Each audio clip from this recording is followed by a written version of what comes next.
tired of your damage control, trying to make Dawson French look like a troll. So many people hurt at these games, so many people with their names. I am getting annoyed. I say I know I don't even know to say.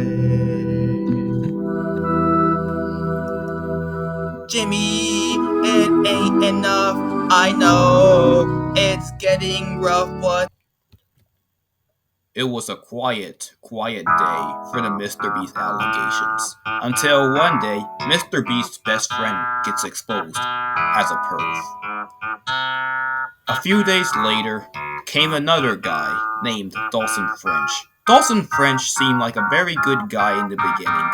He exposed a lot of stuff in his first two videos, like the registered offender named Delaware, or maybe the Jake Weddle mistreatment stuff, or perhaps, I don't know what else, illegal lotteries? But Soggy Cereal tried to downplay it. He tried to downplay it badly, which is typically what shills do. And that's why I call him Shilly Cereal.